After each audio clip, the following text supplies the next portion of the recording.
Yo, what is up YouTube, Gray here, and today we are back with our PCL Week 2 battle against Austin, aka GarchomptheGod, and his Lawrence Talonflames. He is the commissioner of the league, and yeah, as you can see, firstly there's no team builder. That's because the things that happened in this battle kind of made it redundant, because as you're very aware by what's on the screen, there is only 4 Pokemon on each team, and that is because we had a pretty major DC.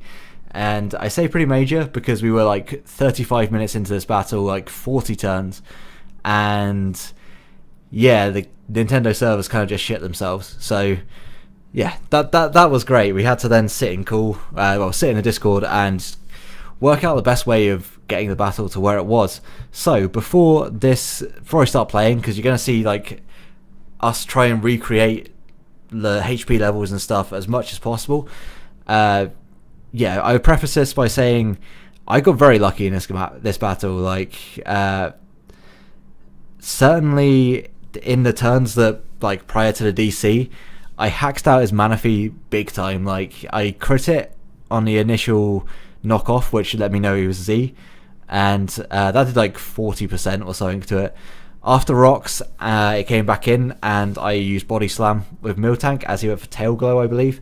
And I got the paralysis, and then the next turn he got fully paralyzed. So yeah, that really sucked, and I don't think it changed the battle particularly in terms of what happened in it, because I could have then just brought in my Starmie and just clicked Thunderbolt or something. But yeah, it certainly had a major effect on the battle, because Austin was super tilted after that. Like, I know, just because like he was planning to do a coach interview afterwards, and he was like, "No, I'm just too tilted to do it," like, which is absolutely fair. Like, hacks sucks like big time. So I feel really bad about that, and I do get a little of luck in the second part of this battle. But what else happened in that was that I kind of let my Incineroar go way too easy. That was my best check to Magina. He was actually very good against his team in general. Like, I was scarfed, so it would have outsped a lot of his team. And yeah, pretty much OHKO'd a lot of it. But I let that go down really easy to a Bronzong of all things as well. I killed the Bronzong, but not with Incineroar. I'm fairly sure Incineroar was dead at that point. I came in with Starmie and got the kill. So yeah, that's not ideal. I can't remember what his 5th Mon was, or his 6th Mon, but that also died. I try to think what happened. I don't actually remember, but my Miltank went down soon after, and so we were here, and his Raichu was at about 40%. His Pinsir had taken one lot of rocks before Mega Evolving, but then had Mega Evolved, and then his Magina was at full health, and his Zygarde was at full health, or I think it had taken rocks damage once maybe, but like it was negligible damage, so I wasn't too worried about that. Oh, excuse me. On my side, everything was at full health. I think Starmie had maybe taken one lot of Life Orb damage, which would equate to about the same as Zygarde taking rocks, so I guess that works out, but my team was pretty much at full health. So if I played the battle, you're going to see a whole lot of shenanigans going on where I'm really just like, I'm there like, okay, well, I've got to set up Stealth Rocks, and then you got to go for this, you got to go for that. When the battle decides to finally start, then yeah, we'll get into it. So we are challenged by Austin, as we were about 45 minutes prior to this, and yeah, I'm going to lead off with my pillow just to set up rocks, because that's kind of instrumental to us being able to recreate the battle properly. And yeah, you're going to see some of the weirdest moves you'll ever see in a league format game. Like, this is so weird to watch back, because I'm just like, okay, well, yeah, like, this isn't how the battle happened. I wish we had the first part recorded. I know that Austin was initially recording, and then because he was so salty from... I shouldn't say salty, because that sounds so negative. He was so tilted from his hacks on his Manaphy that he just stopped recording right there. And so if we probably had, like, up until the hacks happened, maybe, on like, recorded on his side. I don't record live pretty much ever, so... I don't have that.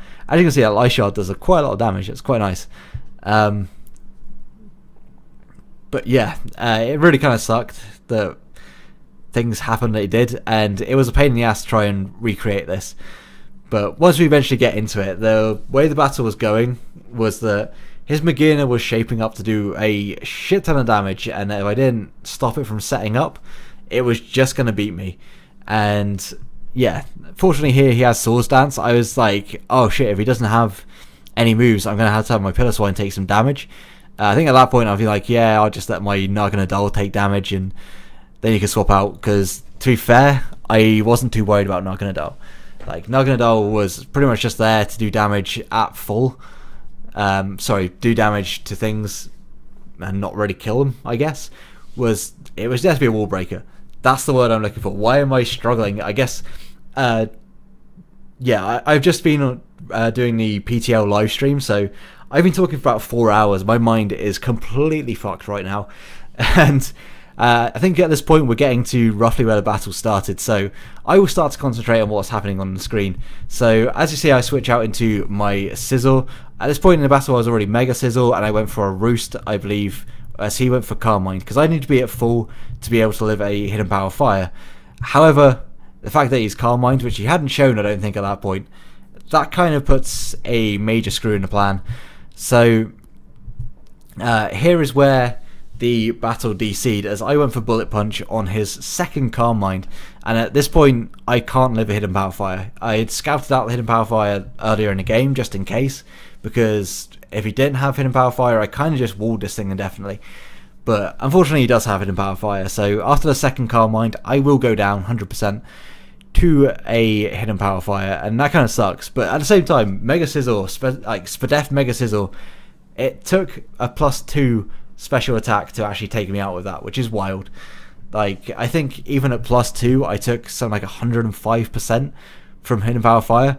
Also at this point I'm just going for Bullet Punches, because I want to do as much damage, put this to a range where maybe, just maybe, I can take it out with Narganadal. If not, then maybe I'll be able to sack Narganadal, because that's the only thing I can do at this point, and then bring in Starmie and hope for the hope that Scald will take it out, or it'll put it in range of Ice Shard taking it out. At this point, Pillar Swine is 100% my win con. Like, I need to keep that thing healthy. So Narganadal uses Fire Blast. I hit it, which is really fucking lucky to start off with. Like, just hitting that move. I don't get a burn, which was kind of part of the reason why I went for it. As he reveals the Ice Beam, I was kind of hoping he wouldn't have anything for me, but at the same time, I'm fairly sure at this point it doesn't matter. He's at +3, and anything's going to blow me back.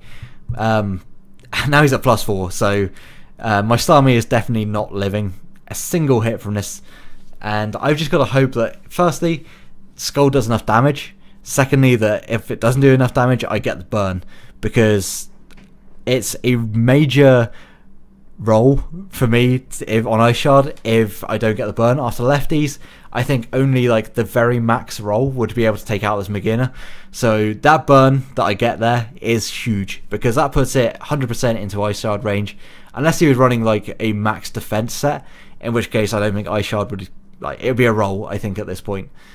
So Pillar Swine is going to come in, and at this point I'm like, I swear to God, if this Ice Shard doesn't kill, like, I don't know what to say. Like, I'm here like stressing. I'm like, I've just lost to Magina. However, once Magina goes down here, because spoilers, Ice Shard does take it out.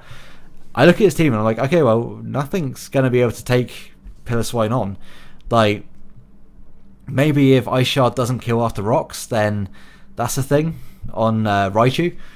If for whatever reason he's Yachi, I may need to play around his Yachi Zygarde. As he shows out the fake out, like, this Raichu set was really weird. I don't know quite what it was for, but it was certainly a strange set. As Ice Shard is actually going to take out the Raichu. And at this point, Pillar Swine's sitting on 2Ks, and he's doing pretty well. Like, looking at his last two mons of Zygarde and Mega Pinsir, neither are actually going to want to take a hit. But at this point, I'm 100% expecting the Yachi, which to me makes sense, because the priority Ice Shard is scary, so I don't go for the Ice Shard here, because Ice Shard into Ice Shard doesn't kill through the Yachi.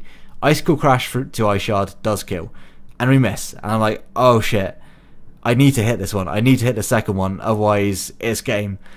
I think actually that might be banded Zygarde, come to think about it, because I had a bit of defensive bulk. And unfortunately, we do hit the second icicle crash, and he is not Yachi. He is not Yachi at all. He goes straight down, and I am still in range at this point where I can live a quick attack from his Mega Pinsir. So after rocks, I think like it would be the very, very minimum of rolls. Like I don't even think it was a case of that. I think it was like 30% was a min roll on Ice Shard. And we are going to pick up the 1-0 win. Pillar Swine coming through with a 4k at the end. This thing is a tier 5 mon even, and it just tore through the rest of his team. Granted, I got very much lucky in this game. Like, I'm not going to say that I won purely through skill. I played all right. Like, I kept my mons at good health, but at the same time, like, it was definitely going to be close. Like, if I didn't get that kill on Magina, then that would have been game, because Magina just swept my team. But anyway, that's probably the weirdest video I'll ever record for this YouTube channel.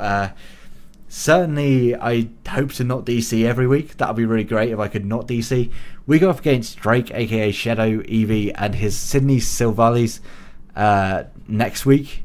I don't have much time to prep, so it may be a little bit sketchy next week. I'm not going to lie. It's probably not going to be my best game, but we'll give it a go anyway. And yeah, hopefully I'll see you guys in the next video. GG to Austin, by the way. He's good sport, despite being tilted. Like he took it well. He took it as well as could be expected. So yeah, GG to Austin. See you guys in the next video. Peace.